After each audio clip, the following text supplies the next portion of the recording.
dress like you or act like you or think like you, but they're people too, and they deserve acceptance.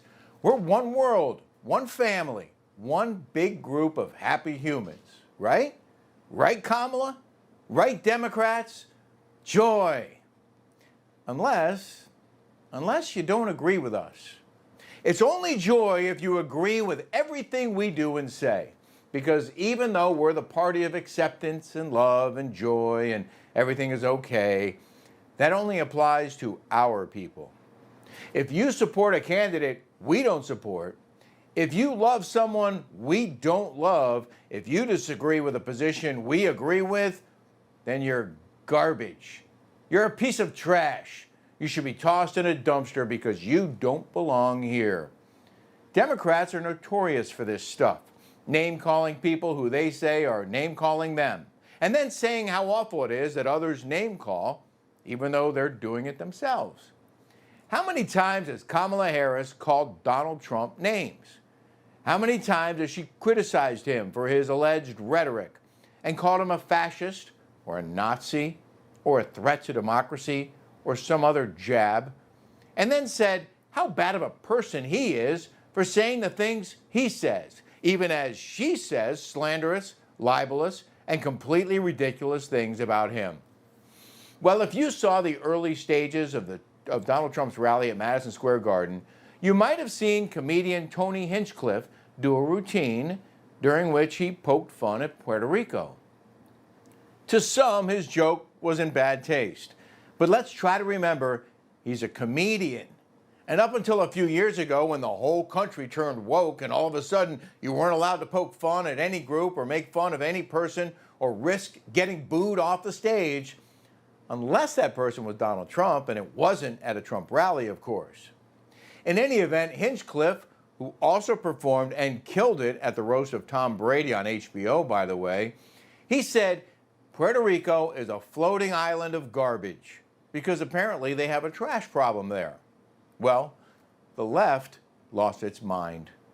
It was as if Trump himself told the joke. Can you believe Trump trashed Puerto Rico at his rally? He didn't. A comedian did. That's what comedians do. Are you old enough to remember Don Rickles? He was one of the most famous comedians of the 60s and 70s who made a point of insulting every single person he saw. That's all he did, hurl insults, and the crowds loved it because they knew he was kidding. He was telling jokes, just like Tony Hinchcliffe did. Now let's not kid ourselves. If Tony Hinchcliffe performed at a Democratic rally and told Trump jokes, the left would eat it up. They'd laugh and laugh and laugh. But joke about Puerto Rico, the territory that's not a state? How dare you? Shame on you. And shame on Donald Trump, which I guess is why Joe Biden, the current president of the United States, said this. Well, let me tell you something. I don't know the Puerto Rican that I know, or Puerto Rico, where I'm in my home state of Delaware. They're good, decent, honorable people. The only garbage I see floating out there is his supporters. I think he just said Puerto Rico is in Delaware, but in any event, he just called every supporter of Donald Trump garbage. And in that same rambling sentence, he also said the demonization of Latinos is unconscionable and un-American. But isn't it also unconscionable and un-American to demonize every Trump supporter and call them garbage? You just called half of America garbage, Mr. President. Half of the country you're in charge of. Those are your people, Mr. President. Or did you forget? Because you do seem to forget a lot these days. Maybe you missed a nap. You know what it sounds like? It sounds like Hillary Clinton in 2016 when she said half of Trump supporters should be put into the basket of deplorables because of their racist, sexist, homophobic, xenophobic, Islamophobic views. Maybe that's why she lost the White House. I don't think it helped. Even Jon Stewart, who was not a fan of Donald Trump, defended the comedian's act.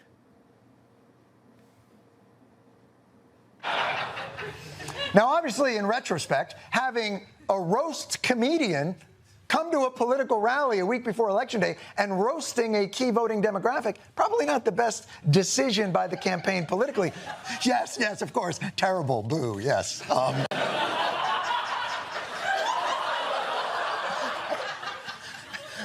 There's something wrong with me. I find that guy very funny. So, I'm sorry. I don't know what to tell you. I mean, bringing him to a rally and have him not do roast jokes, that'd be like bringing Beyonce to a rally and not have... Oh. Yeah, Harris had Beyonce come to a rally in Houston, led everyone to believe she'd be giving a free performance, and 30,000 people showed up. And when they found out she was just giving a short speech and wouldn't sing a single note, they got mad. And from what I'm told, a bunch of people left. No joy in Houston. Harris, when asked, didn't immediately condemn Biden's remarks, but Biden did try to soften his message. His press office released a follow-up statement because we know he didn't write it. And it said, earlier today I referred to the hateful rhetoric about Puerto Rico spewed by Trump's supporter at Madison Square Garden rally as garbage, which is the only word I can think of to describe it. His demonization of Latinos is unconscionable. That's all I meant to say. The comments at that rally don't reflect who we are as a nation. So just to clarify, he was not calling Trump supporters garbage, which is why he put out, this is why he wanted to make sure that we put out a statement that clarified what he meant and what he was trying to say. Oh, good. He clarified. See? Oh, hang on a second, guys. You forgot something. A bunch of people have been calling Trump a Nazi and his rally-goers Nazis since there was a Nazi rally at MSG back in 1939. And the fearmongers keep saying this rally was just like that rally. That's not okay either, right? That's un-American too, right? You're going to condemn that language as well, aren't you?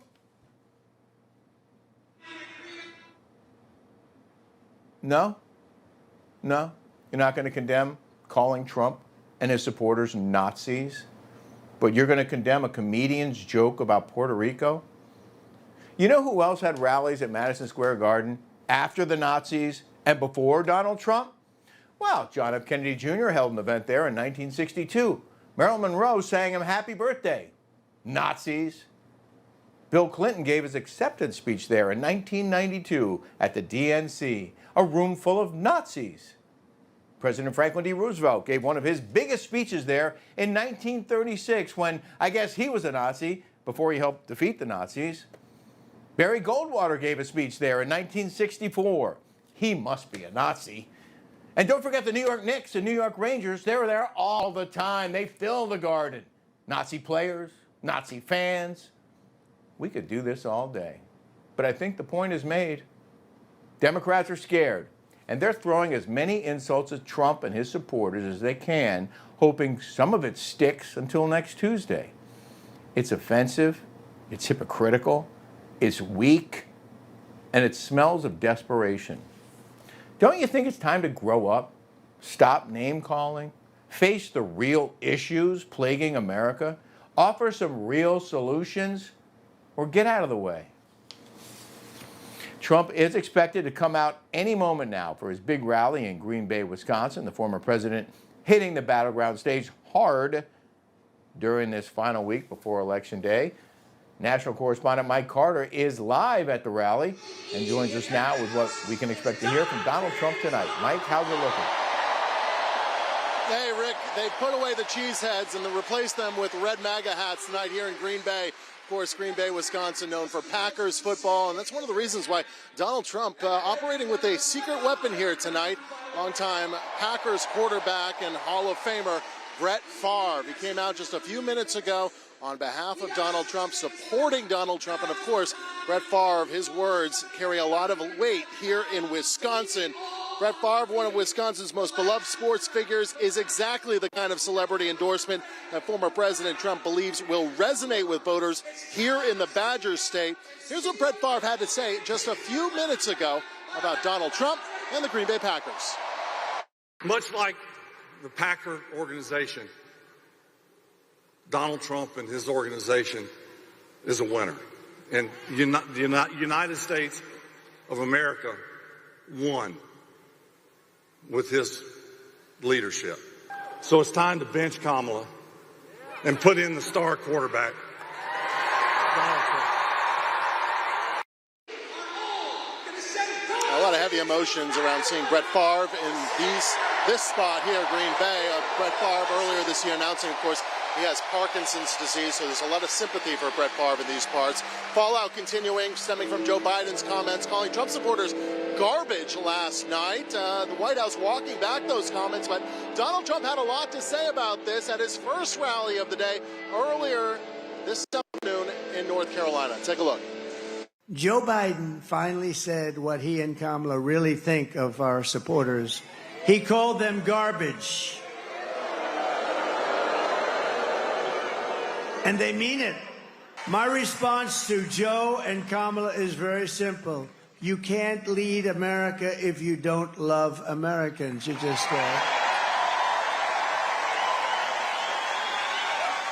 and you can't be president if you hate the American people.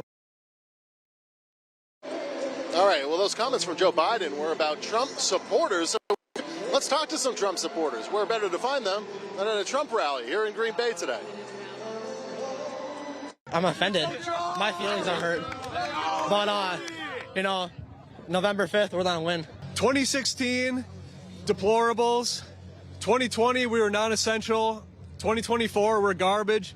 Enough is enough. We're taking over this country. The country's going back to the people, no longer the establishment. Thank you. Fight, fight, fight! When you call half the country garbage, how is that uniting people? It's been ridiculous. I think we'll all be happy when this gets over and we can call each other by our names and our friends and our neighbors. And I think, if anything, Donald Trump is trying to bring everybody together instead of divide them. And I think that's what we need in our country today. Well, Rick, it is a very tight race here in Wisconsin. Kamala Harris and Donald Trump separated by just 0.1% of a percentage point. Keep in mind, this time in 2020, Joe Biden was late October. He was going into that election. Polls say he was up by 17 points. Biden only ended up winning that race by 20,000 votes. So this underpolling of Donald Trump looks like it could continue again this year. And if it does, Donald Trump sitting neck and neck with Kamala Harris. A lot of Republicans we speak to today say they're confident Trump has this one. Rick? Excellent report, Mike Carter. Thanks very much. Brett Favre. Of course, as we heard, Donald Trump scheduled to hold a rally sometime this hour in Green Bay, Wisconsin, and we will, as always, bring his remarks to you live in their entirety once they begin. And while we wait, let's take a closer look at the Democrats in full damage control mode with their October surprise coming from an unlikely and unwanted source, President Joe Biden. Less than a week until Election Day, the White House attempting to clean up that very insulting comment Biden made about Trump supporters during a video yesterday.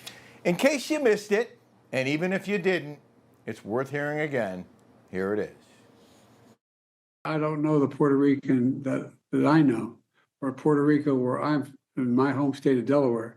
They're good, decent, honorable people. The only garbage I see floating out there is his supporters. Wow. Wow. That's pretty much half the country he's calling garbage. No wonder Harris is now trying to distance herself from Biden. Chief White House correspondent James Rosen joins us from D.C. with more on this, as well as Harris's Big Ellipse event that attracted some very unhappy protesters. James? Rick, greetings from the White House, where aides to Vice President Harris had hoped that everybody today would be talking about the enormous crowd that she drew for her closing argument held at the Ellipse last night on the order of 100,000 people, and also about the contrast that she sought to draw in those remarks between herself and former President Trump. Instead, the Democratic nominee and her running mate are fending off questions today about controversial comments made by President Biden, in which he appeared to liken Trump supporters to garbage. An appearance the White House has striven ever since to dispel and move beyond. Listen, I think that, first of all, he clarified his comments, but let me be clear, I strongly disagree with any criticism of people based on who they vote for. You heard my speech last night and continuously throughout my career. I believe that the work that I do is about representing all the people, whether they support me or not. Those comments echoed those of Ms. Harris's running mate, Minnesota Governor Tim Walz, who faced questions about Mr. Biden's remarks on Good Morning America. The Republicans have seized on those remarks from President Biden yesterday, where they say he was calling Trump supporters garbage. He says he was talking about the comedian. What's your response to that? Did it step on the vice president's message? Well, the president's clarified his remarks, but let's be very clear. The vice president and I have made it absolutely clear that we want everyone as a part of this. Donald Trump's divisive rhetoric is what needs to end. It was at former President Trump's Madison Square Garden rally on Sunday that an opening act, a comedian, spoke of Puerto Rico as a floating island. We're going to interrupt James Rosen's report to take you to Green Bay, Wisconsin, and former President and possibly future President Trump wearing a bright orange and yellow vest, ready to greet the crowd. So let's go to Wisconsin, and we'll see you after the rally. Special coverage sponsored by Preserve Gold. Get peace of mind with precious metals delivered to your home or retirement account. Text NEWSMAX to 50505.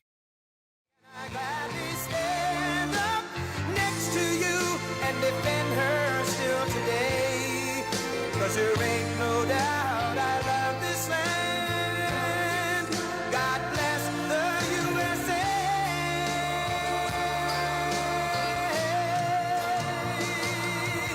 And I'm proud to be an American, where at least I know I'm free.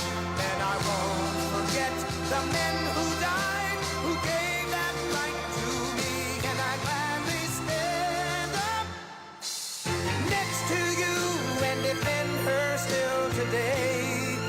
'Cause there ain't no doubt I love this land. God bless the USA.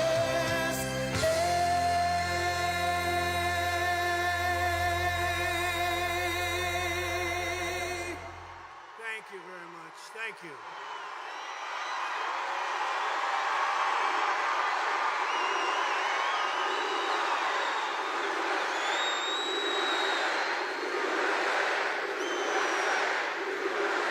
Thank you very much, everybody.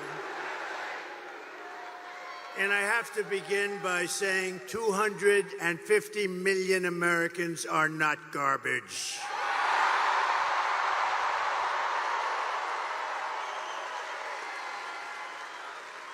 This week, Kamala has been comparing her political opponents to the most evil mass murderers in history. And now, speaking on a call for her campaign last night, crooked Joe Biden finally said what he and Kamala really think of our supporters. He called them garbage. No way. No way. And they actually mean it, even though, without question, my supporters are far higher quality than crooked Joe or lying Kamala. Higher quality. Higher quality. My response to Joe and Kamala is very simple. You can't lead America if you don't love Americans. That's true. You can't be president if you hate the American people, which I believe they do.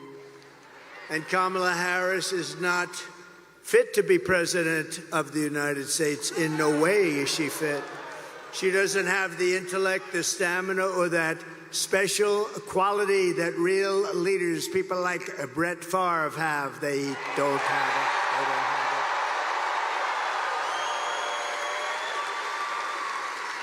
it. They don't have what he's got. Few people do, to be honest with you.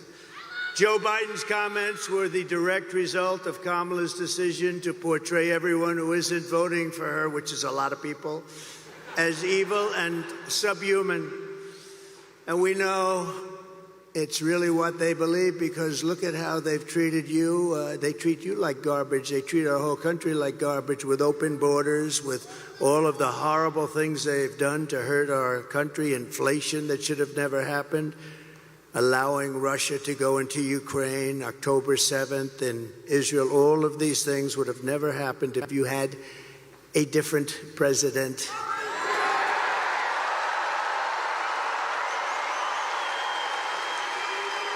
For the past 9 years, Kamala and her party have called us racists, bigots, fascists, deplorables, irredeemables, Nazis, and they called me Hitler.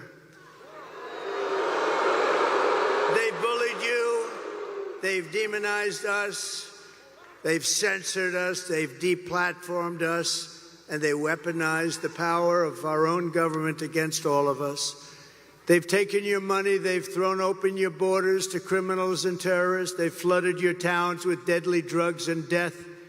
They're incompetent people. They've given your jobs to illegal migrants and sent our blood and treasure to fight in stupid foreign wars where the countries don't even know who we are and where we've never heard of the country. This Tuesday is your chance to stand up and declare you are not going to take it anymore.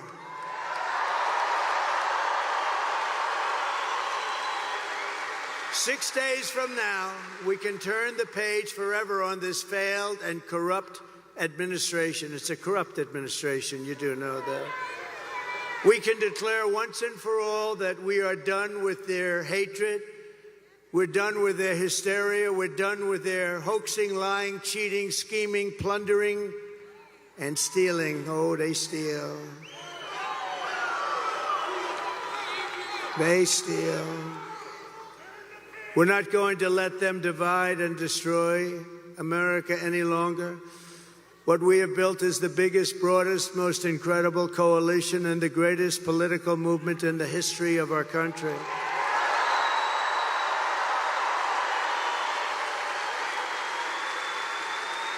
It's made up of hardworking men and women who make this country run, who really built this country. Originally, we have brought together veterans and union members, soldiers and steel workers, farmers and auto workers, and patriotic moms and dads of every race, religion, color, and creed. We're welcoming historic numbers of African Americans, Hispanic Americans, Asian Americans, and Arab Americans. And we're uniting Christians and Jews, Catholics and evangelicals, Muslims and Mormons, and everyone who simply wants to do one thing: make America great again.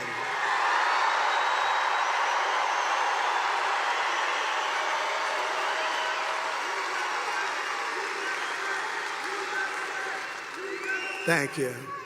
Our campaign has been endorsed by the 400,000 members of the Fraternal Order of Police and every single police group all around our country.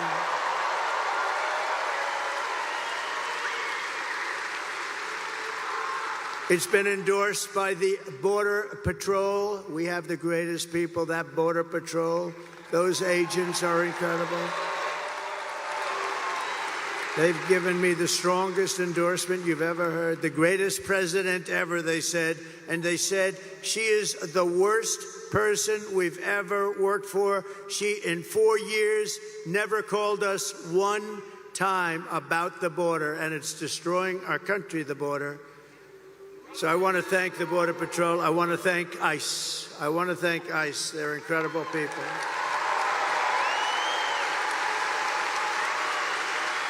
We've been supported by the rank and file membership of the Teamsters, 62%, think of that, by our beautiful and very brilliant Elon Musk. Do we love Elon?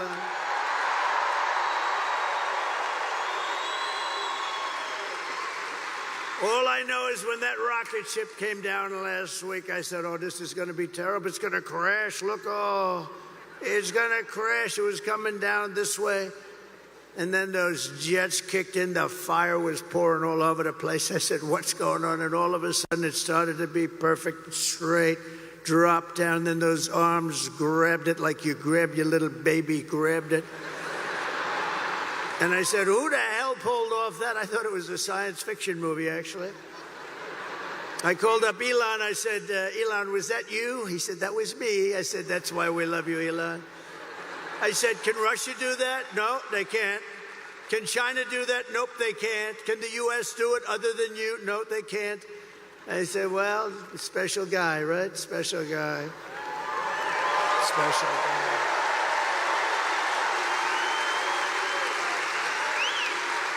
And we're endorsed also by a very brilliant and wonderful man, and it took a lot of courage for him to do this. As you know, their family's slightly Democrat for the last long period of time. RFK Jr., Robert F. Kennedy.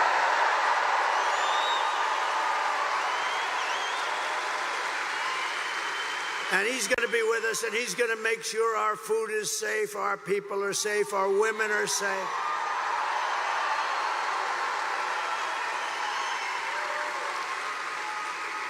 The only thing I don't think I'm going to have him get involved with too much is the liquid gold under our feet. I want to say, look, Bobby, we got a lot of liquid gold, and I like it better than he does, but I'm going to give him a lot. Just take care of everybody's health, and he'll do a great job of it. He's really a very special guy, special.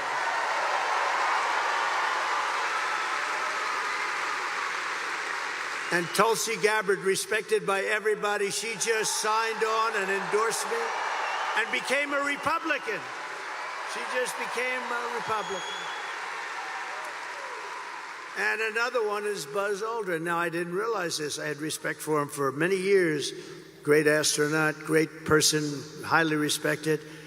And I said, you know, he'd be good, but what's the big deal with Buzz? They said, sir, he just endorsed you, and he's never done that before. Wow. I said, listen, I want to mention his name. And I want to give a special thanks to a man that you may not have heard of, Brett Favre, because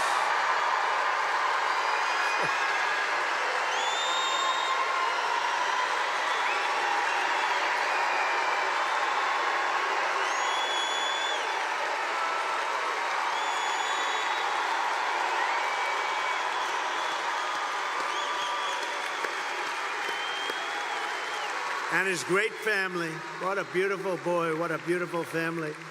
But this is a special guy. Man, does he have a hand, you know? This guy shook my hand. His fingers are like sausages.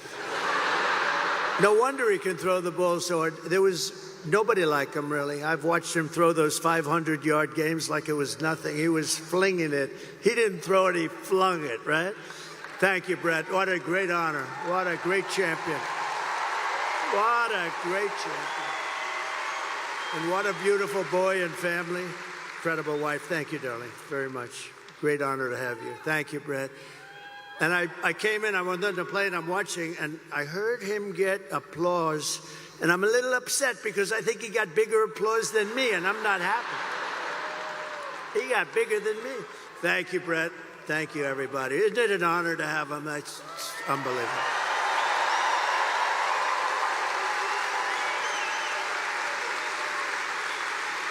Kamala and Joe call all of us, and them, even them, garbage.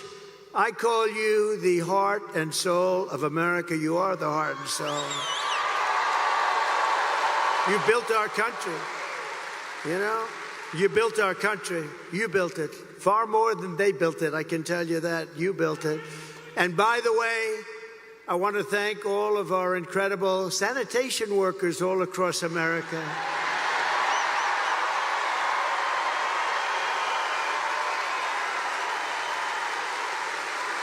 Because they work hard, they really do work hard. And they do an incredible job, and they don't get the credit they deserve, like our police, like our firefighters, like so many others. They don't get the credit, but everybody knows we love them, and everybody knows they deserve the credit, and they will get the credit. And with us, we appreciate them. With the help of everyone here today, on November 5th, we're going to bring back our country, and we're going to bring it to levels of greatness that nobody actually thought even possible. So we're going to do that. November 5th is going to be the most important day in the history of our country. I believe that because we are in a country right now that's in serious decline, and we're not going to let the country decline. We're in a failing country. We're in a country that's being laughed at all over the world by other leaders. They laugh at our leaders. We're not going to let that happen anymore. That didn't happen 4 years ago. So while we're running a campaign of solutions to save America, and America which they have virtually destroyed during their almost 4-year period of rule, Kamala Harris, a very low IQ individual, is running a campaign of hate, anger, and retribution. She spends all of her time complaining about everything, but does nothing about it. She talks about the border, but why didn't she do it 3.5 years ago? She talks about all these things. We're going to help the environment. Why didn't she do it? We had the best environment. By the way, we had the cleanest water and the cleanest air at any time in recorded history.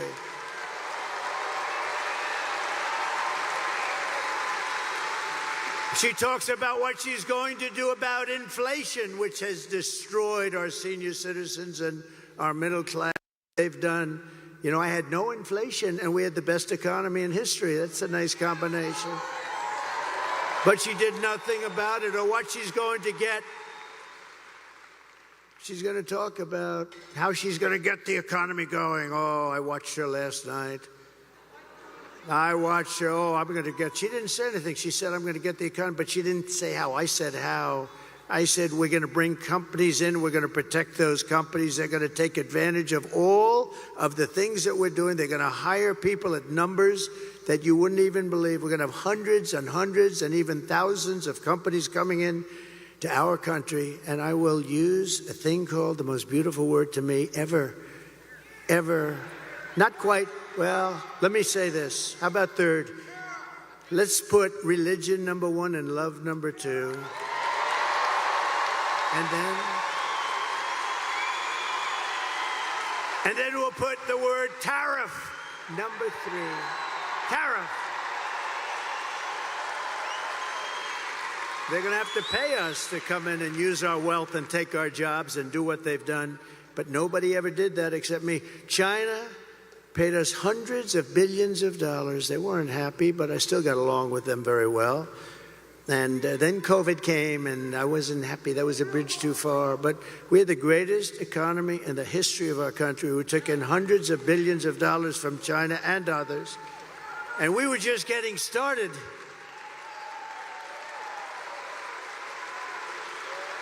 But remember this, Kamala and Crooked Joe head up the worst administration in the history of our country by far. He's the worst president in the history of the USA, and she is by far the worst vice president in the history of the USA. Remember, 5 months ago, they said you couldn't even think about using her. She's grossly incompetent, right? Then all of a sudden, they wanted to get politically correct, and they chose her above 12 other people that, frankly, were much more capable. But what they did to Biden, and I'm no fan of his, but you know what the rumor is? He likes me more than her. Can you believe that? He likes me. He likes me more.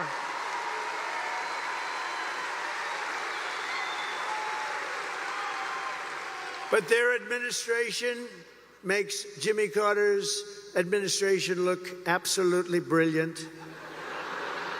And in all fairness to Jimmy, he didn't let 21 million people pour into our country with thousands and thousands of criminals and murderers and drug dealers, people from mental institutions. They're emptying out, think of this, they're emptying out mental institutions from all over the world, from the Congo in Africa. They're all over the world, from Asia, from the Middle East, from South America. They're emptying their jails. Think of that. They're emptying their jails.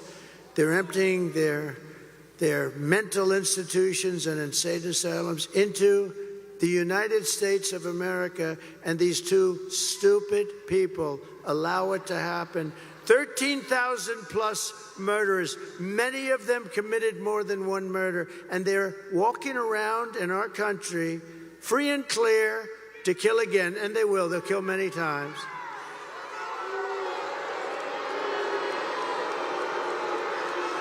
And last night, Kamala made a speech with a lot of paid audience. They had a lot of paid audience. They came in buses, the same buses, all those same buses. You know what that means? They bust people in. We didn't bust any people in here. We could have sold this place out 4 times.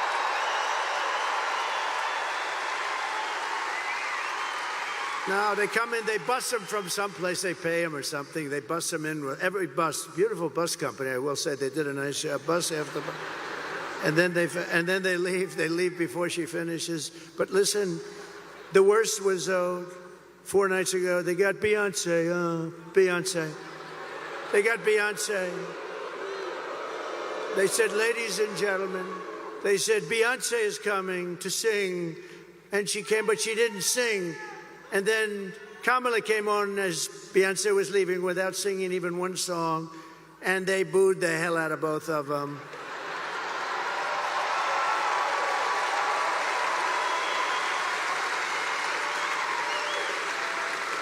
But we don't need Beyonce. We don't need anybody. All you got is me, and I don't have a guitar. I do not have a guitar. But if you look outside, you could have sold this big arena out 4 times. And at Madison Square Garden the other night, you could have sold that great, incredible, look, Madison Square Garden, MSG, the greatest, I think the greatest, right? It's got to be. It's Mecca for the great championships. In the history of Madison Square Garden, they told me, Jim Dolan, everybody, the fantastic, the job they did for us Sunday night, they said, you could have sold this thing 10 times. We've never seen. In all of those years, they had crowds of people, and I don't mean lines, I mean massive groups of people, all the way back down to the Hudson River. We could have sold it out 10 times. And that's just based on what we're saying. But she spoke last night, and it was boring as hell, but I have an obligation to watch it, you know, because she's our competition. We have to win. We can't take it. They would destroy this country. If they won this thing, they would destroy. You'd have 300 million people coming through, not just 21. Can you imagine? Open borders policy for the entire world, for every criminal in the world. But she talked last night, and all she talked about was Donald Trump. Good evening, everyone. Tonight, I will speak about Donald Trump. Donald Trump, Donald Trump, Donald Trump, Donald Trump, Donald Trump, Donald Trump, Donald Trump, Donald Trump, Donald Trump, Donald Trump, Donald Trump, Donald Trump, Donald Trump, Donald Trump, Donald Trump, Donald Trump, Trump.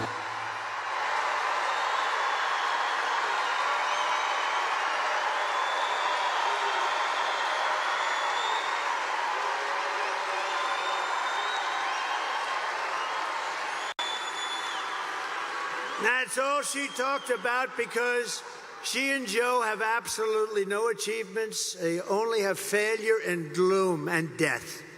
And death. Look at the death they've caused in Afghanistan. Look at that. Look at the death they've caused at our border. And you'll see that. You'll see that what they've done, they've been so bad. We have to get them the hell out fast. She suffers from a very serious disease known as Trump derangement syndrome. But many Democrats do. And you know why they do? Because we're winning. We're winning. We are winning.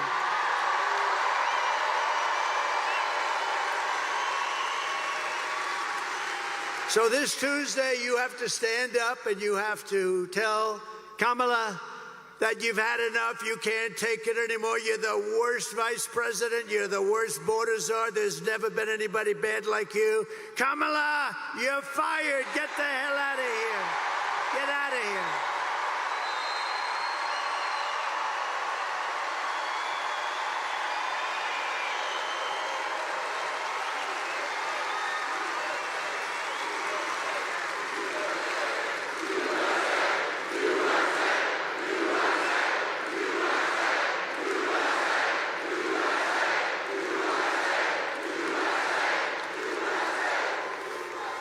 Thank you very much. So this outfit, you know, is when he called us all garbage.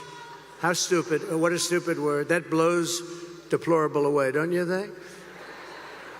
Of course, I thought irredeemable when she said deplorable or irredeemable. I thought irredeemable was actually worse, but deplorable seemed to catch on. But this garbage stuff blows it away. So I'm in this beautiful plane. I'm enjoying myself, have a wonderful suit on.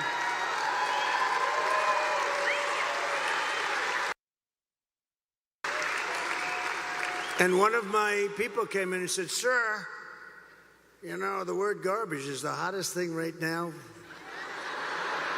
out there. The hottest thing out there. Sir, would you like to drive a garbage truck?"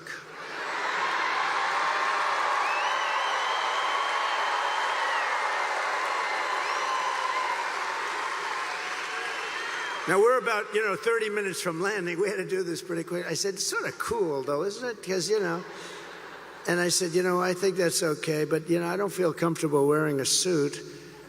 And they pulled up this garbage truck. I don't know how the hell they did it so fast. I have very capable people. They put a big sign on the truck. Did you see it? I think they showed it to you. Yeah.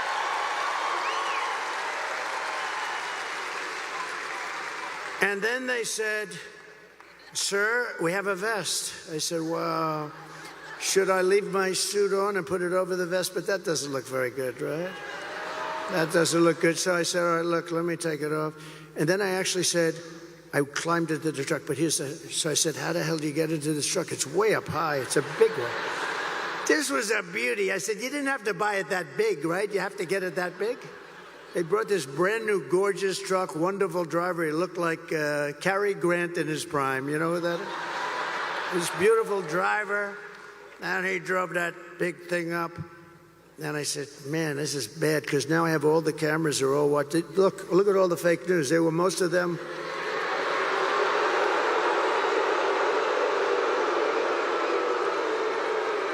No, most of them, many of them were there. And I'm saying, oh, boy.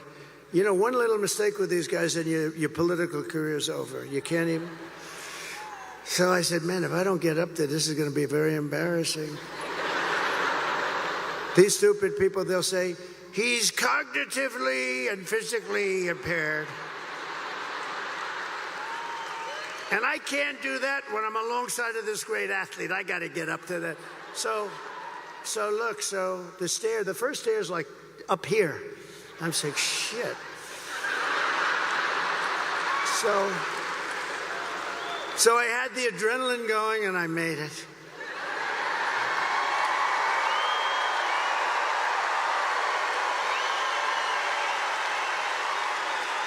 I made it. And then I gave a little news conference from the front of the, they asked their wise guy questions and everything. And then we drove about 2 feet. I got out, got into the plane.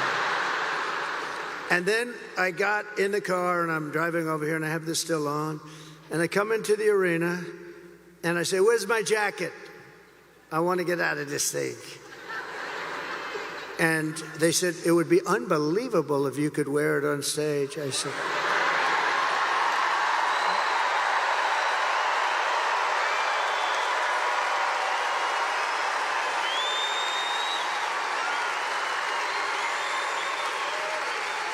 and I said, no way. I got 25,000 people standing outside. I got all these people here. There's no way I'm wearing it on stage. They said, oh, okay, sir. I said, get me my jacket. But if you did, it actually makes you look thinner. I said, oh. And they got me. I said, I want to wear it on stage. When they said I look thinner, I said, in that case, I'll wear it on stage.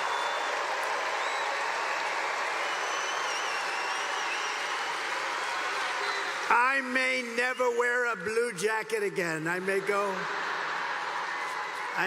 in this. I said that was the word, that was the key. Sir, you look thinner. So anyway, we had a little fun about a very serious subject. We had a little fun about a time where our country is not having a lot of fun because we're not doing well as a country, but we're going to be doing well very shortly. I promise you that.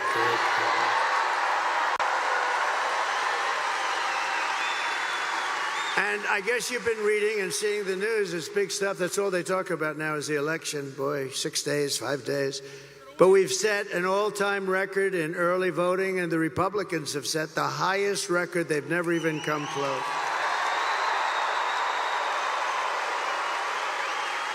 And for you that want to know, tomorrow is the last day for you right here. We've been doing great. This is a great state. This is always been good. Remember this, when you're getting ready to pull that lever, I gave you a boat contract just before I left. And this contract, you know where, right? I gave you, correct. I gave you, and you're building the most beautiful boat, and I'll tell you what, you're doing a great job. They're doing a great job, but everybody in the country wanted that contract. It's a big Navy contract, like 28 ships. They're really like yachts. They're like beautiful yachts with a lot of guns on them, a lot of guns and weapons. And I'm a guy, I love beauty. Oh, I love beauty. So I took that ship and I designed the bow a little bit differently. I said, no, it's got to have more of a point. It was like, and they were great. And they're building it, and it's been so successful. It's the most beautiful thing. But I took a lot of heat from other states because everybody wanted that contract, one of the biggest contracts we've given out in a long time for ships. And they're doing a great job. But you better remember, Wisconsin, I gave it to you. I wanted to give it to you.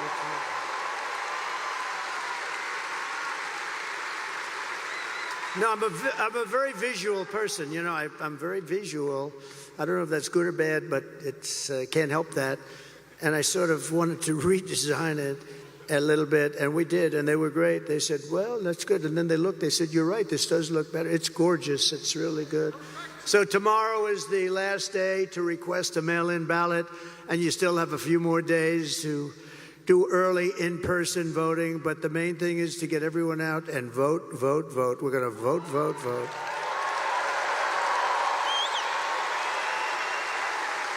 And, you know, we've had tremendous crowds. I've been up here probably 4 or 5 times already. You got me working, Wisconsin. I mean, what the hell do I need this for, right? Do I need this? If it wasn't for bread, I would not have done this, okay? No, but look. I've been up here 4 or 5 times. We had one area, small area, beautiful area actually, but small, and they wouldn't give us enough Secret Service. We had 71,000 people. We ended up in a room with 900. So we have 71,000 people. You saw that about a month ago. 71,000 people. I had a room like a basketball court for 900 because they don't want to take care of us. But it's been getting better and better. It's a little dangerous being president, I will tell you. I didn't think about that. But I could tell the story that a race car driver, you know, a race car driver, 1% of 1%, right? 0.1%, but 1% of 1%, very little. Bull riders, I think that's a slightly dangerous profession. A little bit more than a race car driver, but very little, much less than 1%.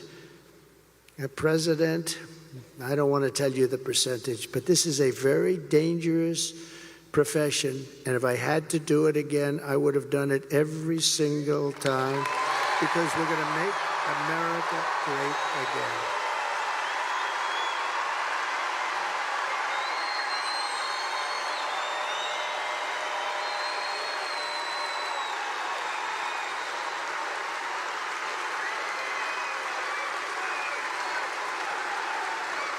And if we win Wisconsin, I don't know if you know, it's very important. You're a very political state, actually. But if we win Wisconsin, we win the whole thing. We're going to win the whole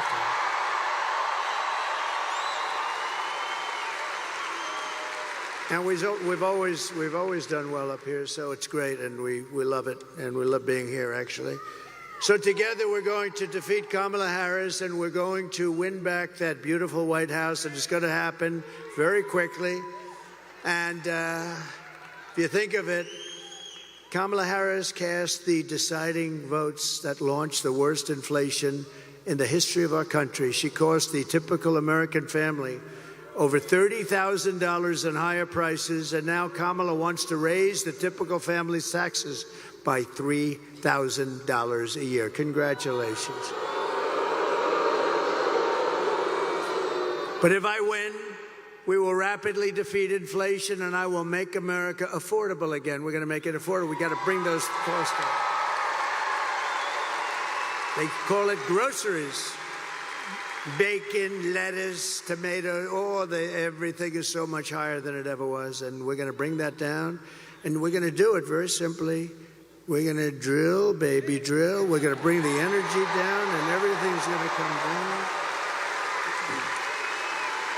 I will massively cut taxes for workers and small businesses all over the country. And we're going to have something that really has turned out to be quite good. You know, in Nevada, we're winning. In Arizona, we're winning by a lot. We just got I won't tell you which ones, but in certain states, they've already pulled their advertising because they don't want to waste it. We're so far ahead.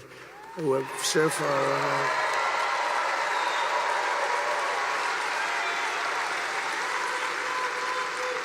So we're going to get the taxes down and she's raising your taxes, remember that. Everything she says is a lie. She lies. If I say, look, you all know I'm a big fracker, okay? I never said we won't frack. I'm a driller and I'm a fracker. She's not a fracker. She has a commercial that says he doesn't want to frack. Just the exact opposite. Boy, what liars. I've never had, even crooked Hillary wasn't this dishonest. And she was damn bad, but she wasn't dishonest like these people. Well, I think they're desperate. They said things, I see these ads, it's the exact opposite. It's like her policies used to be before she changed them a year. She changed 15 different policies. You know, if you're a politician, you might get away with one, but 15 policies. She loves transgender operations all over the place. Everybody should have one. She loves men playing in women's sports, isn't that great? And she loves open borders where people can pour into our country. But now she's changed that about a year ago. She changed it, and so good. In fact, I think I'm going to send her your MAGA hat. Can I have your MAGA hat? Are they the greatest? Is that the greatest? It's like a sea of red.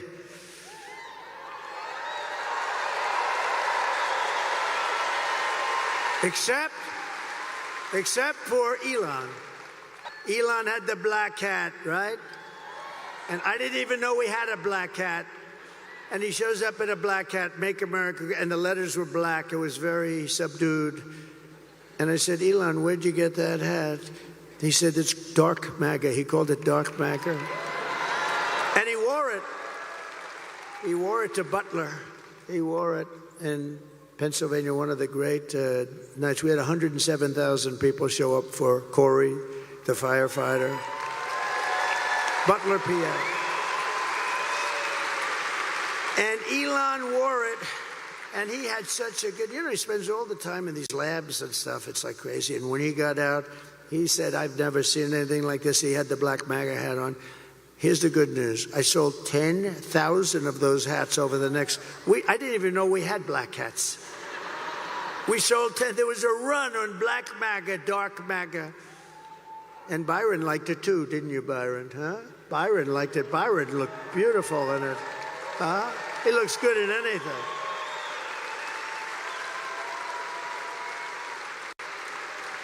So that was something, I'll tell you. But that was an incredible salute to somebody that deserved it. A big Trump fan. And we raised him a lot of money too. We raised the family a lot of money because he deserved it.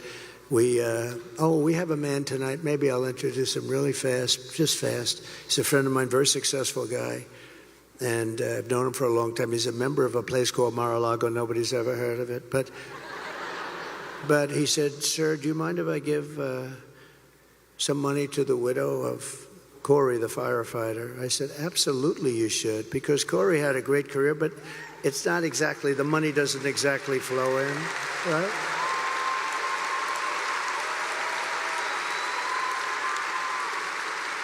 So he hands me a check, and I didn't really look at it, just put it in my pocket. Then I got back home and I looked at it, $1 million. Dan, stand up, please. Stand up. What a nice thing.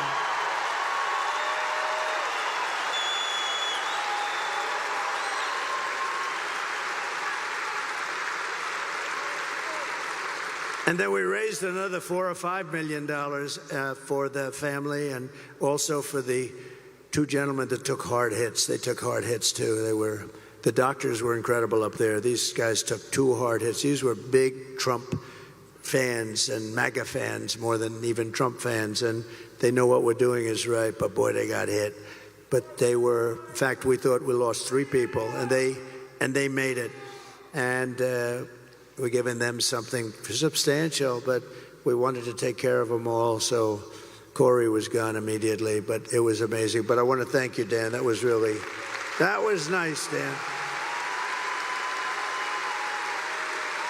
So we're going to have, in addition to taking care of our workers and lowering the taxes, we're going to also have no tax on tips, no tax on overtime, and no tax on Social Security benefits for our great seniors.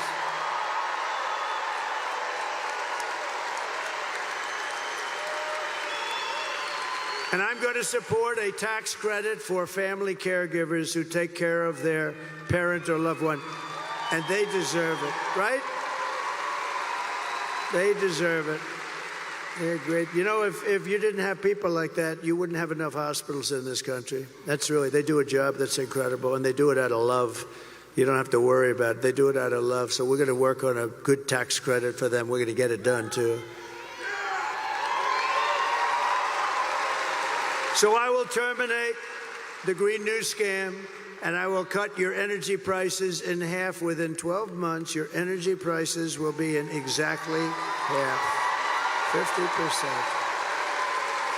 50%. 50. To bring back millions of jobs, we will give our companies the lowest taxes, the lowest energy costs, the lowest regulatory burdens, and free access to the best and biggest market on the planet. It won't be that way for long if we have idiots running it. It won't be that way. But right now we can say it. But only for those who make their product here in the USA and hire American workers for the job. They're the only ones that do.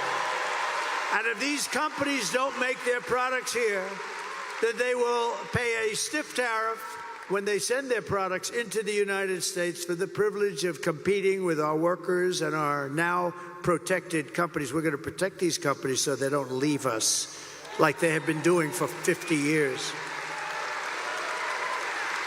And we'll also pass the Trump Reciprocal Trade Act. That's if China or any other country charges us 100 or 200% tariff or tax, then we will charge them a like 100 or 200% tariff or tax, called an eye for an eye. And you'll see everything just disappear. I will never apologize for defending America. I will protect our workers. I will protect our jobs. I will protect our borders. I will protect our families. And I will protect the birthright of our children to live in the richest and most powerful nation on the face of the earth.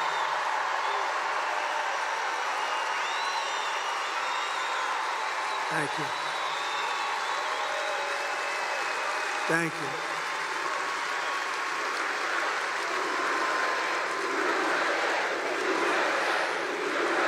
Thank you. Get out and vote. And as we rescue our economy, I will also restore our borders. We're going to have a border. We had the strongest border. Oh, wait. Bring down my all-time favorite chart. Bring it down. In history.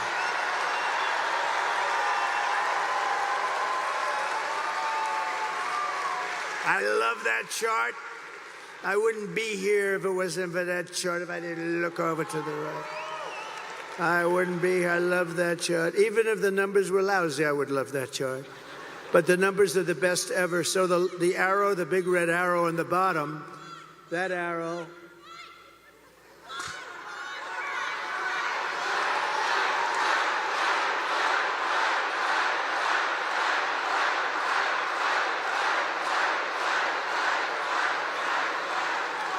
That's an aggressive youngster. He's going to go places. He's going to go places.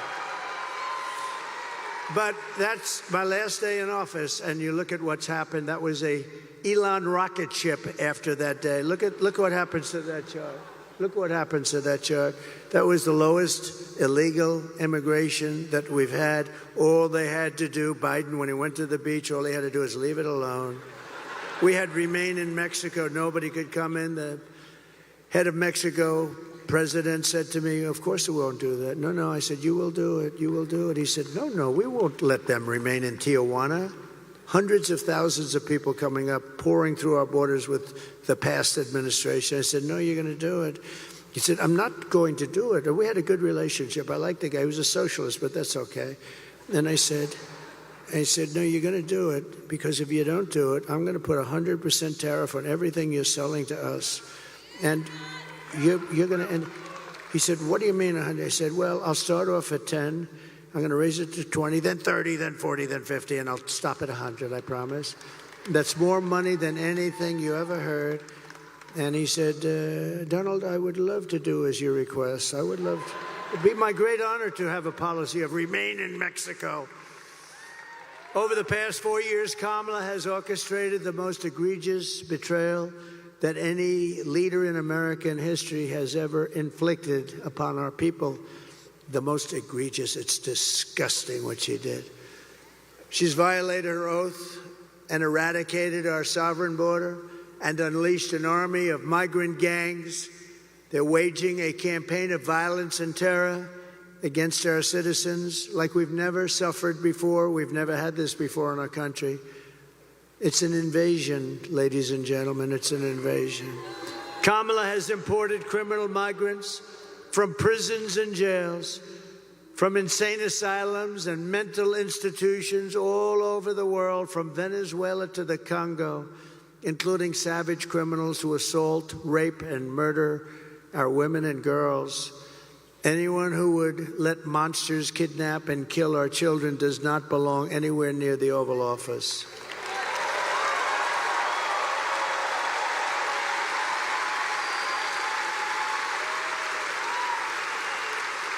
And my people told me about 4 weeks ago, I was saying, no, I want to protect the people. I want to protect the women of our country. I want to protect the women. Sir, please don't say that. Why? They said, we think it's very inappropriate for you to say. I said, why? I'm president. I want to protect the women of our country. They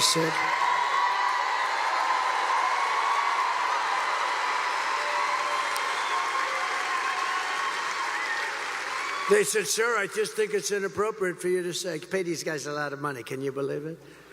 I said, well, I'm going to do it whether the women like it or not. I'm going to protect them. I'm going to protect them from migrants coming in. I'm going to protect them from foreign countries that want to hit us with missiles and lots of other things. Remember, for 4 years we had no war other than I defeated ISIS, but I defeated ISIS in... I felt like Brett Favre. I defeated ISIS in 4 weeks instead of 5 years, which they said it was going to take. Because we have a great military, we just didn't have any leadership at the top. I mean, in the office of the president, or even close to it. So I said, I'm going to defend and I'm going to protect women. I'm not going to let people go up to the suburbs or go into places where they live, whether it's suburbs or cities or farms. We're going to protect our women. At the border, we're going to protect our women. And also, we're going to protect our men and our children. We're going to protect everybody.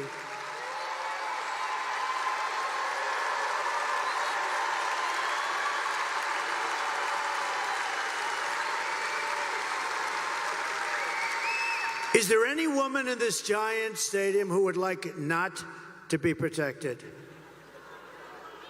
Is there any woman in this stadium that wants to be protected by the president?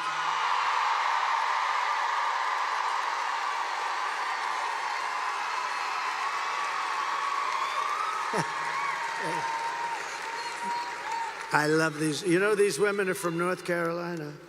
These women, they've been to 251 rallies. Look how beautiful they are.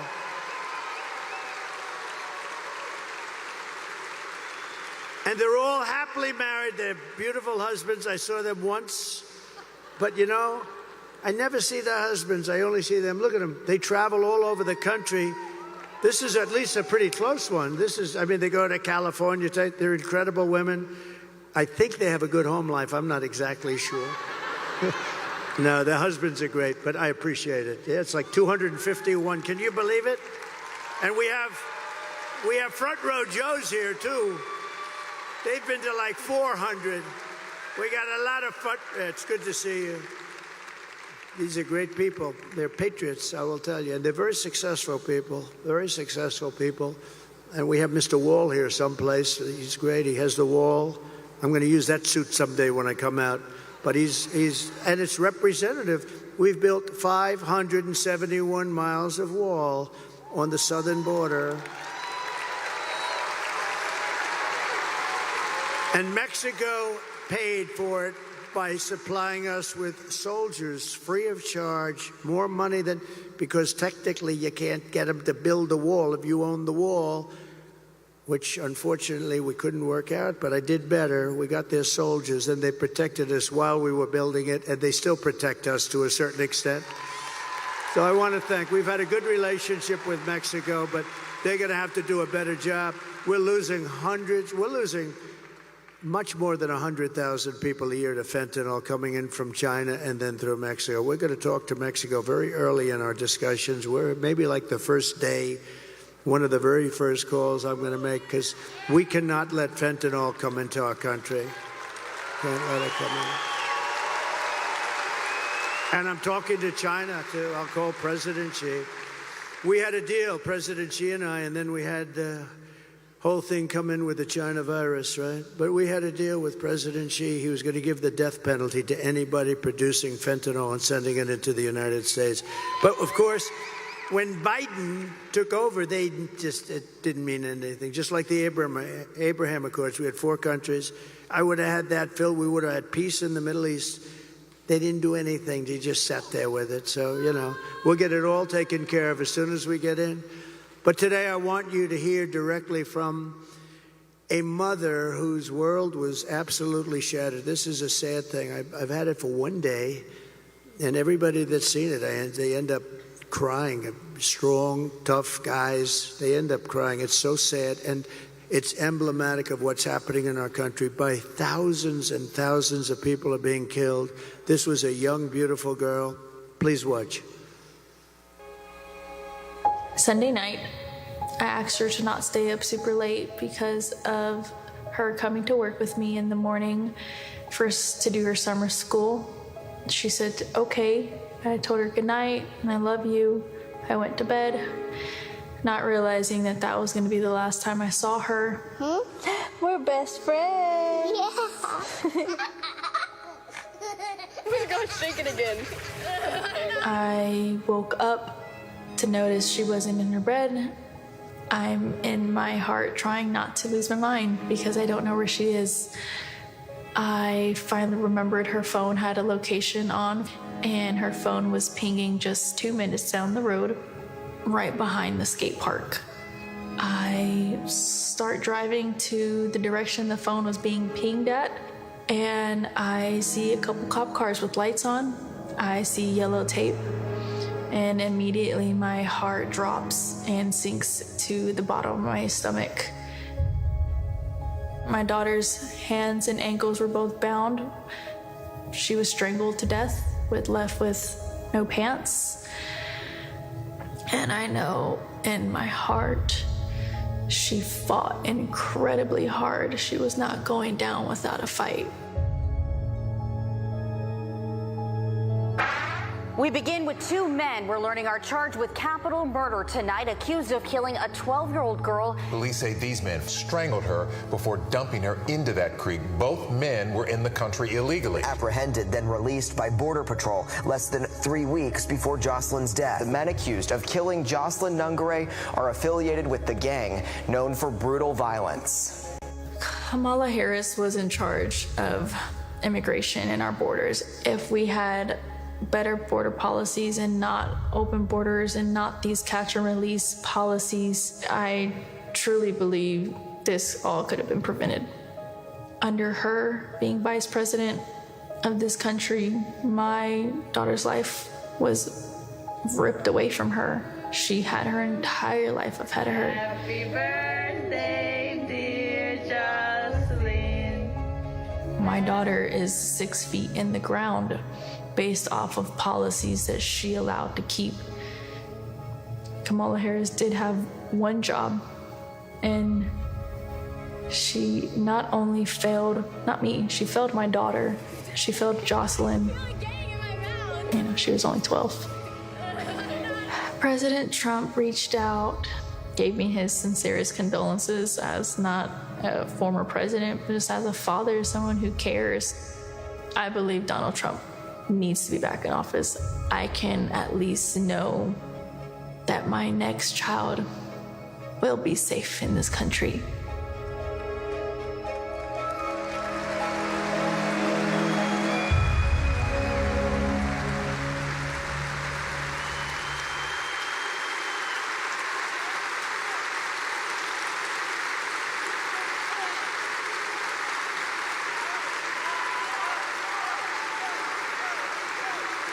This is what we're letting into our country, and this is times thousands, all different forms, all different ages, but by thousands and thousands of people are being killed, being mutilated. The day I take the oath of office, the migrant invasion ends, and the restoration of our country begins. Thank you.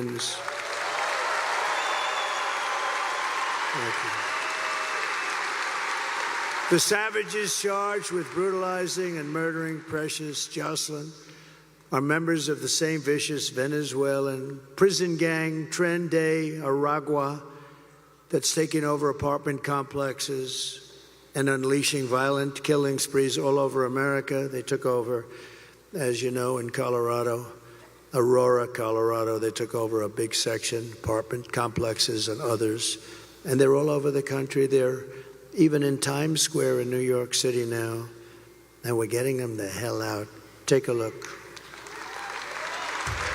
Open borders, deadly consequences. Border crisis. Record high crossings are putting a strain on cities across America. It is a full-blown invasion. Armed Venezuelan gang members storming an apartment complex in Aurora, Colorado. When people talk about migrant crime, this is what they're talking about. San Antonio, Texas, just one of the latest cities to have apartment complexes taken over by members of the Venezuelan gang. Biden and Harris had created a program to bring them in under humanitarian parole. I am in favor of saying that we're not going to treat people who are undocumented across the border as criminals. More than 13,000 illegal immigrants convicted of murder have been released into the United States. My 20-year-old daughter, Kayla Hamilton, was murdered in her own room. Kayla's murderer was apprehended by Border Patrol crossing illegally into the U.S. Kayla's murderer had been improperly released into the United States. Abolish ICE.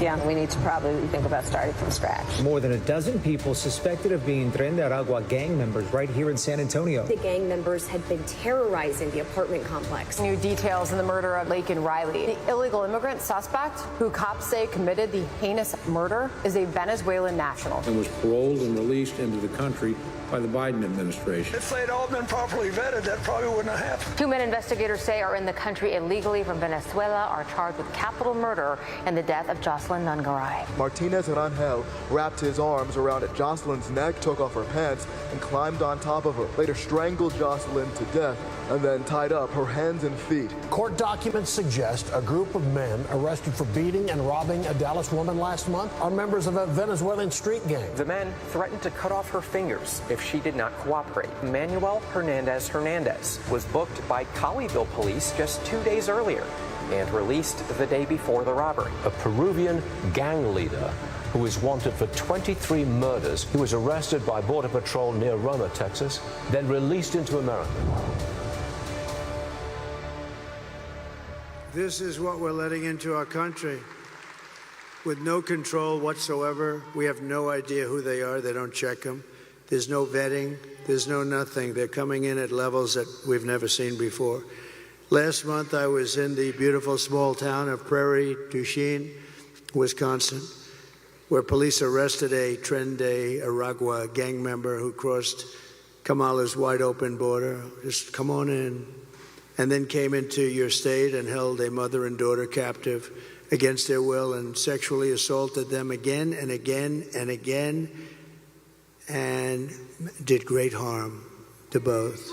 Just last week, an illegal alien driving an SUV hit a 60-year-old retired Green Bay police officer as he was helping two drivers by the side of the road.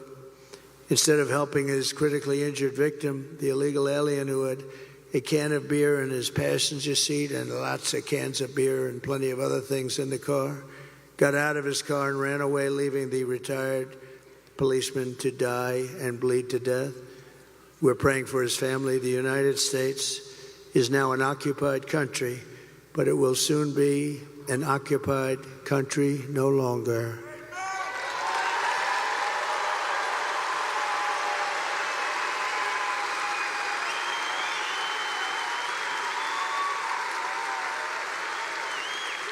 November 5th, 2024 will be Liberation Day in America. And on day one, I will launch the largest deportation program in American history. We have no choice. It's not sustainable for any country. It's not sustainable what's happening to us. I will rescue every city and town that has been invaded and conquered. We are being invaded, and we are being conquered, just like it was a military operation. And we will put these vicious and bloodthirsty criminals in jail or kick them the hell out of our country very rapidly.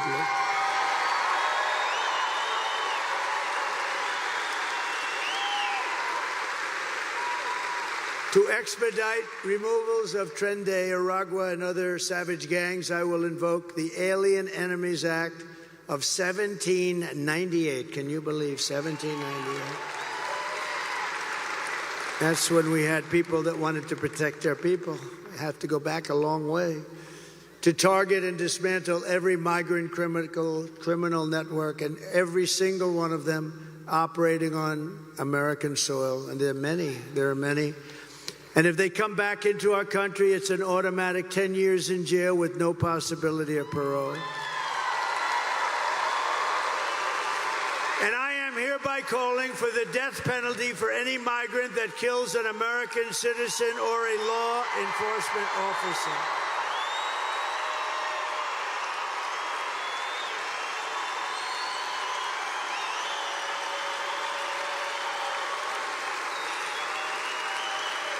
And I will immediately ban all sanctuary cities in the United States of America. They'll be banned. With their open borders, they're going to destroy your Social Security and Medicare. They're destroying your Social Security and Medicare. They are going to do it, and I don't think they care. But I'm going to save it all, and I'm going to, more importantly and most importantly, we're going to save our country. We're going to save our country. Kamala's gross incompetence. Her gross incompetence disqualifies her from being President of the United States of America. She's incompetent. Everyone knows it. No one respects her. No one trusts her. No one takes her seriously. And to make her president would be a gamble with the lives of millions and millions of people. She would get us into a third world war. She doesn't know how to talk to these people.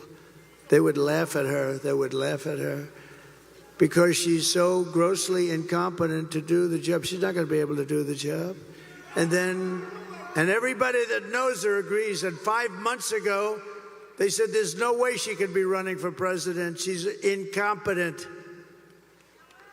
And then she runs, and because she's a member of this savage machine known as the Democrat Party,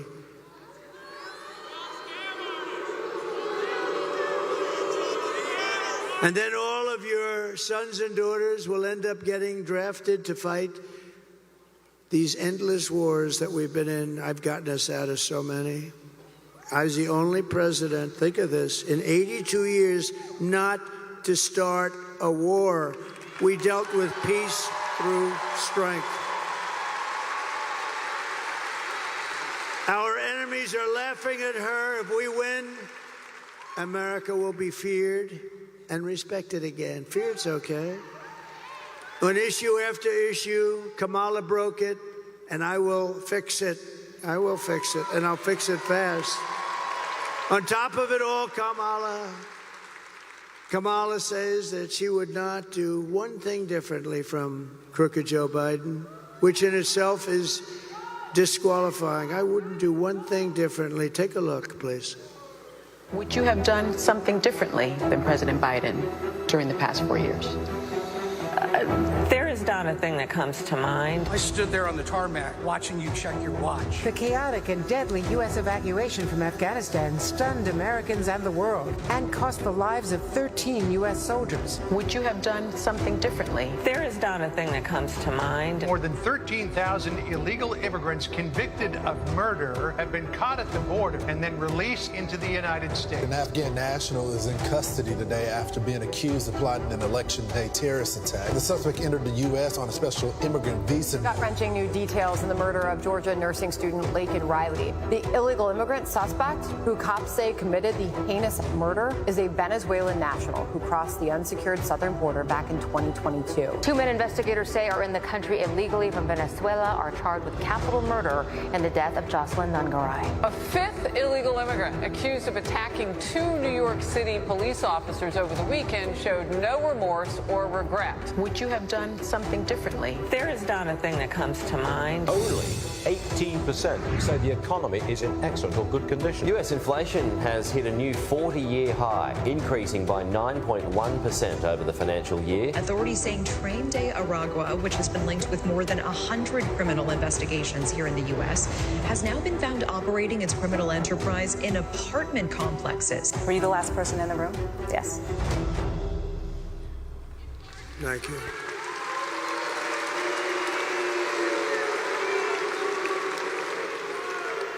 And our country is rated 87% wrong track. You know what that means? Wrong track. We're in the wrong track. The country knows it. And that's why we should have absolutely, nobody's ever had a score like that in one re-election. Nobody's ever. And she's a part of Biden. Remember, she's trying to disassociate from him so badly. She doesn't know what to do. She's torn. She doesn't know what to do. She's a part of that whole mess that we have in Washington. And I will tell you that if you want to end this disaster, you have to get out and vote. We all have to get out and vote, vote, vote. I'm thrilled to be joined by all of these great people from the Green Bay area and Wisconsin area. And again, I want to thank Brett for being here and for giving me that really incredible tribute of an endorsement. I'm not going to ask him to come up. He made such a good speech. I watched it. Brett made such a good speech. I don't know if he could do that again. Brett, you did so good. I'd let you do it again, but I think you hit it perfectly. What do you think? We love you, Brett. Thank you. We love this guy. Man, he's something. Oh, that arm. Boom, boom. What a player. What a great guy. I think he's beyond as a person. I think he might even beyond what he was as a player, but that's pretty hard to do. Thank you very much, Brett. Great honor to your family. Thank you. We're also joined by Brett's incredible wife, Deanna. And that son is so good. He's a great soccer player. The son, Taylor, thank you very much. And look at him. He's a little shy.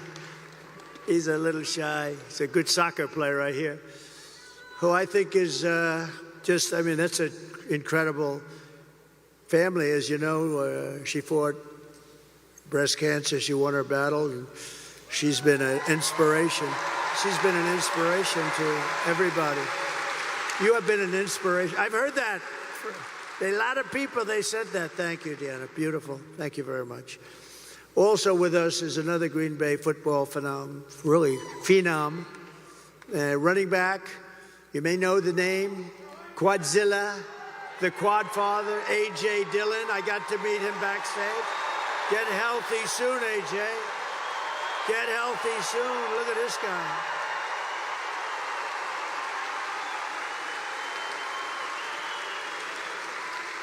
I met AJ backstage. I said, this guy is a seriously good-looking athlete.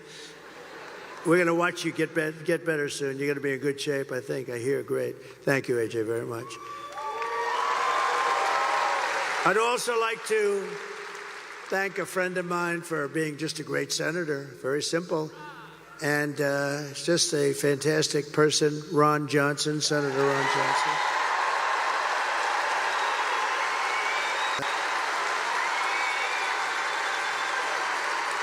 Great. He's great.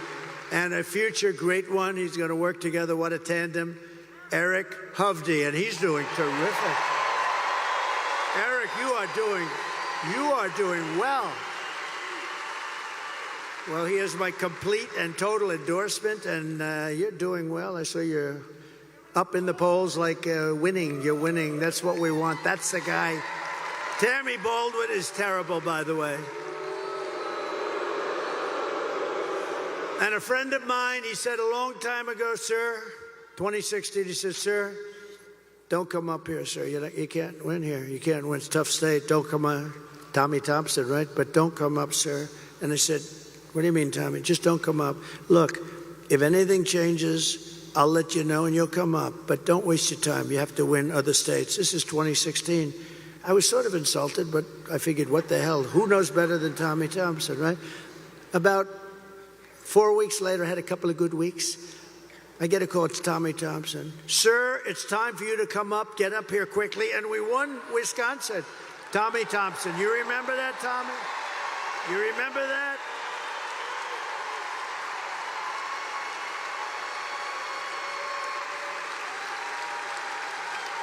You remember that, Tommy?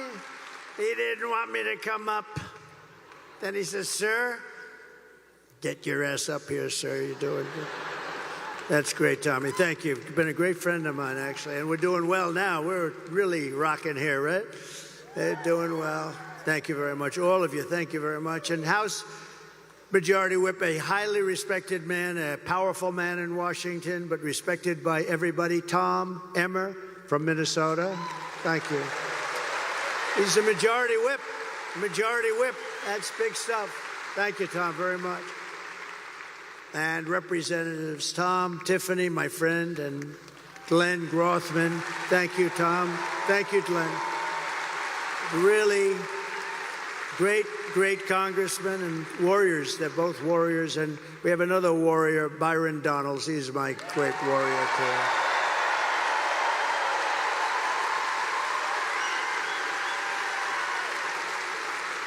Great guy. All great people.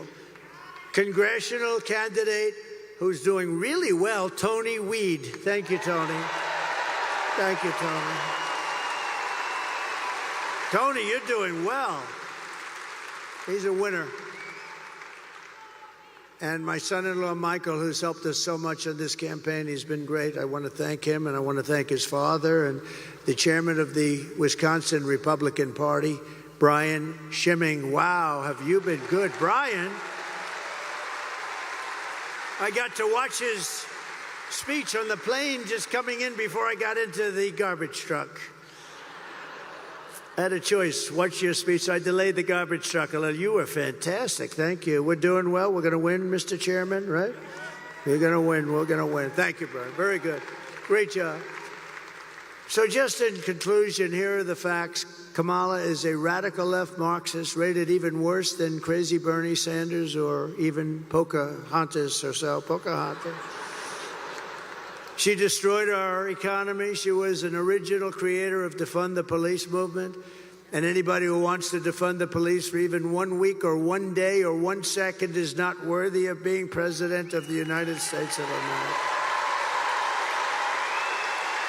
Kamala vowed to abolish ICE, our great ICE heroes. We don't have ICE, so we don't get the tough ones out. These are tough people that love our country. They're incredible. And as California Attorney General, she redefined child sex trafficking, assault with a deadly weapon, and rape of an unconscious person as totally nonviolent crimes. Oh, that's nice. She pledged to confiscate your guns. Would anybody like to give up that gun? I don't think so. I don't think so. And endorsed a total ban on handgun ownership. No more handguns. Let her explain that one. This woman should not be running. By the way, she came in last. You know, she ran against Biden. She came in last, absolutely dead last. She got no votes. He got 14. Whether you like him or not, he got the nomination. They took it away from him like you take candy from a baby. She even called for free sex changes for illegal aliens in detention. And at taxpayer expense, by the way. And she lied about working at McDonald's. I think that's a big thing, too. With your vote this November, we are going to fire Kamala and we are going to save America. We will cut your taxes, end inflation, slash your prices, raise your wages, and bring thousands of factories back to America. And in fact, we're going to bring a lot of them right back to Wisconsin with all those jobs. We will build American, we will buy American, and we will hire American. I will end the war in Ukraine. Would have never happened if I was president. Would have never. Vladimir would never have done that. I will stop the chaos in the Middle East. October 7th would have never happened. All those people would be living today. And I will prevent World War III. We will crush violent crime and give our police the support, protection, resources, and respect they so dearly deserve. We will strengthen and modernize our military. We will build a missile defense shield all around our country, all made in the USA, and a lot of it made right here. We will rebuild our cities, including our capital in Washington, D.C., which is in horrible shape, making them safe, clean, and beautiful again. We will teach our children to love our country, to honor our history, and to always respect our great American flag.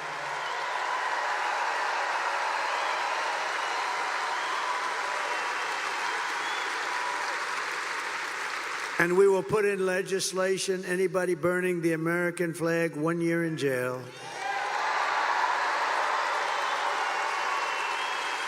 We will get critical race theory and transgender insanity the hell out of our schools and fast. And we will keep men out of women's sports. I will defend religious liberty. I will restore free speech. And I will defend the right to keep and bear arms. Your Second Amendment will be safe.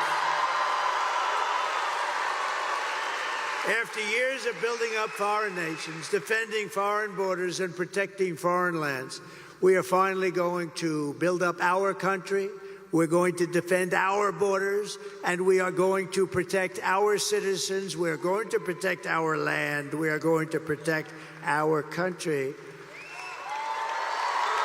And we will stop illegal immigration once and for all. We will not be invaded. We will not be occupied. We will not be overrun. We will not be conquered. We will be a free and proud nation once again.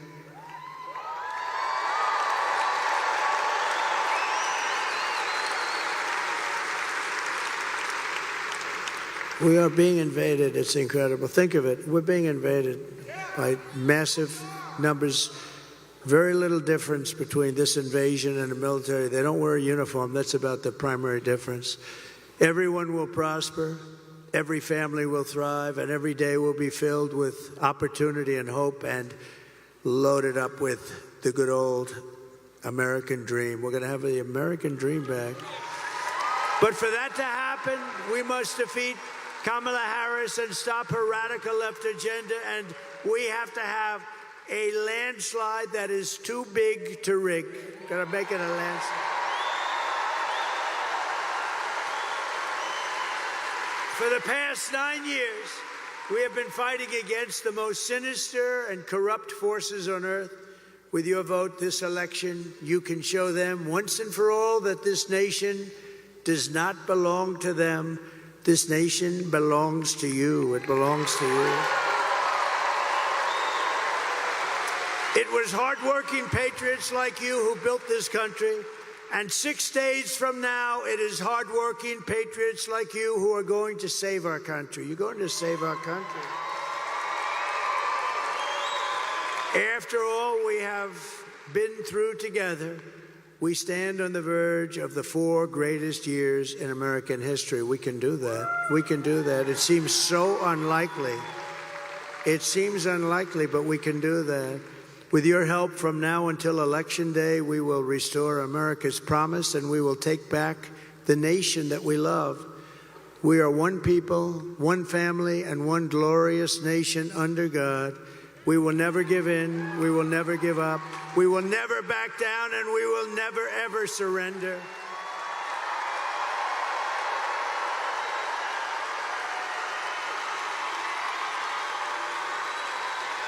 Together we will fight, fight, fight, and we will win, win, win.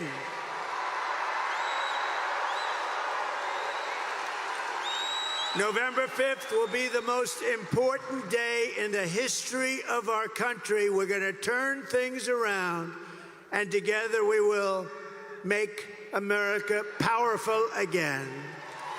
We will make America wealthy again. We will make America healthy again. We will make America strong again. We will make America proud again. We will make America safe again. And we will make America great again. Thank you very much. Thank you, Wisconsin. God bless you all. God bless you all. Thank you.